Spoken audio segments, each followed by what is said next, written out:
Back when I did my retrospective video on The Thing last year, I mentioned the video game from the early 2000s, but I had not actually played it for myself yet.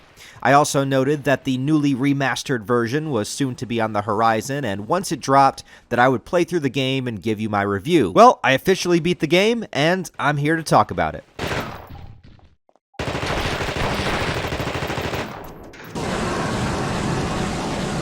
The Thing, of course, is arguably one of the greatest horror movies ever made, and often called John Carpenter's masterpiece, and that's saying a lot considering this is also the guy that made the original Halloween. The film released in 1982, starring Kurt Russell, and is an adaptation of the novel Who Goes There, written by John W. Campbell. And you can also consider it to be a remake of the original adaptation of the book The Thing from Another World from 1951.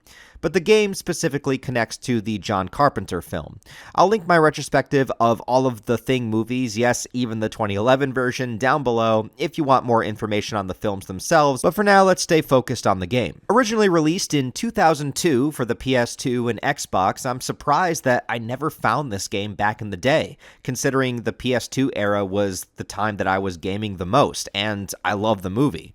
But somehow, it never crossed my path. Anyway, the game itself acts as a direct sequel to the film, so you're not playing as the characters from the movie, but instead, you're playing as a Special Forces agent named Blake that is coming in with a team to investigate what happened at the outpost during the movie. So it picks up just a little bit afterwards. For fans of the film, there's a lot of great Easter eggs all around you as you essentially get the free reign to explore all of the famous locations from the movie bit by bit. You'll eventually come across things like the thawed block of ice that contained the Thing in the first place, you get to see the spaceship, and the underground area from the finale. The movie also ends on a massive point of contention for fans, with two survivors left, MacReady and Childs, and each of them are suspicious of the other one being the Thing. It's up to the audience to decide for themselves what they think about the ending, and it also leaves us basked in that feeling of distrust and paranoia that the movie so brilliantly portrays. What the fate of these two characters are is simply left to our oh my god, is that Childs? One body, identification says Childs, no survivors. Well, he's dead. Yeah, you find Child's body pretty early on in the game, so early that I can't even consider it to be some kind of spoiler, so I don't know if he was the Thing, or if you considered him to be the Thing, but if this is going to be canon to the movie, well, this is the fate of Childs. R.I.P. But let me get back to that overarching theme of the movie, which is suspicion and paranoia. The Thing assimilates other life forms and takes on aspects of them, but can also mimic and pretend to be anything that it has absorbed, meaning that anybody around you at any time could be the Thing. And the way the game incorporates this idea is pretty damn great. So you play as one character, but at any given time, you could have 1 to 3 more people around you. It starts out as your Special Forces team, but as characters die and others are introduced, it constantly shifts and changes. And you can choose how you treat them, but it also changes how they feel about you.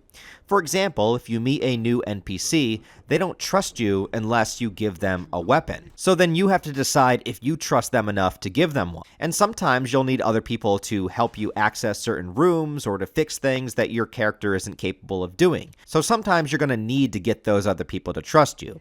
You can also tell them to join and come with you or to stay put. But any character you don't know might be the Thing in disguise, or even if they leave your sight for a while, they might come back a little different. On the flip side of that, you can also take weapons from them if you want to, but this makes them distrust you. It may seem a little strange at first, but as the game gets going, this element of you having a team of NPCs with you becomes a fun and important element, and is also incredibly useful. You can cycle through them, give them things, take things away from them, give them different tasks, and you can always keep an eye on their mental state based upon what their image is portraying. Some of them just can't handle the shit. But like I said, they do become very useful. There's times where a horde of enemies gets pretty overbearing, and if they're on your team and they have a decent weapon themselves, it's really helpful to get through certain areas, having them also shooting the enemies with you. But what's really cool about it is that the game gives you the choice. You can give them weapons or not. You can heal them or not. Or you can just leave them in the dust. But if they are actually human, they're super valuable to have around, so choose carefully. Some of them specialize in being a medic and can heal you, which is great because then you don't have to use your own med kits to heal yourself. And others are just really great at fixing things, so any room that you need to access that you aren't capable of fixing the entranceway to the door, if you have another team member with you, you can have them do it. You're controlling only one character in the game, but it's almost as if you're controlling the others, but even more so than that, it's as if you are the actual leader of the team. So they have to trust your leadership, they have to trust your guidance, and it's a cool little element to implement into the game. The general style of the game is that of a third-person shooter, and you can go into a first-person mode too, which the game tries to tell you is better for shooting, but unless you specifically have the sniper rifle, I completely disagree with that. I hated the first-person POV, and I almost never used it unless I had to. Third-person is the way to go, at least in my opinion. And it also works like a standard Resident Evil sort of game where you have to find items and weapons and ammo, but ammo is a lot more frequent to find here than it is in any of the Resident Evil games, that's for sure. But you still have to be a little bit cautious about using too much of it too soon. There was really only one part of the game that I completely ran out of ammo in an area, and there was nothing I could really do to get through it, to the point where I had to restart from the last save point. You also have 2 slots that you can cycle through. There's one that is all weapons, which gives you all the classic goodies that you want, the ARs, the shotgun, and eventually you'll get the sniper rifle and the rocket launcher. On the item side, of course, the med pack is the most important one to have to heal you as you're going, but also the fire extinguisher is incredibly useful in some areas that you'll need to put the flames out before you can even go in to explore them. But the most important of all is the flamethrower, which is the only thing that can officially finish off a thing. You can weaken it with any of the other weapons, but just like in the movie, fire is the only way to put it down for good. If you don't have the flamethrower, you're as good as dead. Another element of the movie that was iconic was the blood test scene. The only way to tell who's human for real was to see how the blood responds to heat. One of the items that you can get in the game is a blood test, and you can use it on anybody at any time if you have one. And if they are the thing, it's revealed as soon as you try it, and so you'll have to put them down right then and there. The blood test is also an item that is, of course, pretty rare to find, so you can use it cautiously, but I'm so glad they threw something like that in here. As for the enemies, there's a variety of them, from small versions of the thing to the little spider creatures, much bigger ones, and of course, humans that transform into the thing. The little ones can actually be killed with guns, but any of the big ones definitely require the flamethrower. The combat is mostly fine from what you would expect from a early 2000s action horror game, but sometimes the aiming can be trash, particularly with the little guys that are so much faster than you can move. You can waste a lot of bullets trying to take them down, and it's frustrating. The big guys are a lot easier to beat if you have the right stuff, particularly the flamethrower. And there's also a couple of boss fights which feel like they come out of nowhere. It's weird because it's one of those games where you have to constantly find save points, so it's not like a level builds up to a major boss or anything. Sometimes you'll just enter a room and all of a sudden you're in for the fight of your life against a giant monstrosity. And it's also one of those things that when you know how to beat the boss, it's incredibly easy. But until you figure that out, you'll be dying over and over and over again. And then once you get it, you'll feel like the biggest freaking idiot in the world for not realizing how to stop it the first time. You also get an opportunity to explore the outpost, and the game will reward you for inspecting every room and corridor with different kinds of items. Since it takes place in the Arctic also, there's this element of the blue bar on the screen, which is how long your character can handle being out in the freezing temperatures. Once it's depleted, it dips into your life bar, so anything you have to do outside, you have to make it quick. The difficulty also steadily increases as you play through it, with the early portions of the game feeling a little bit too easy, even for me, and I'm not exactly a video game master by any stretch, but towards the back half of the game, it gets much harder and strategy is needed.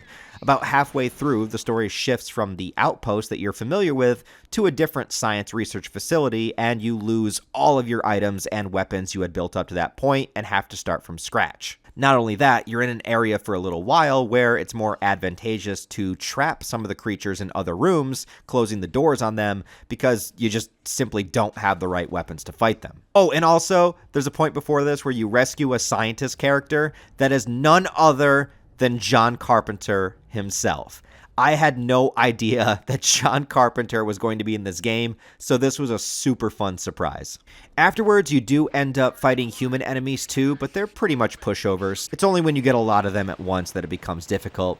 As much as I like the first half of the game for all of its locations and references from the movie, I think I actually liked the second half of the game a little bit more. It was a bit more exciting because I never knew where I was going to end up. At one point, you're underwater, and then you're going through a super dark corridor, and then you're climbing through vents, and then the whole atmosphere of the game just descends more and more into a lot of the horror side, as well as the amount of enemies that you start to face become more and more frequent and overwhelming. So I think the game does a good job starting off slow and then steadily ramping up the action as it goes along. But there's of course things I don't like about the game too. I already mentioned the targeting is a bit hit or miss with the smaller enemies, but there's also times where enemies spawn from literally nowhere and it's almost impossible to predict, making traveling down dark stairwells and clearing it out a futile effort. And there's even times where they're spawning like crazy from one room, you can't get through it because it's endless, and then after you die and restart, then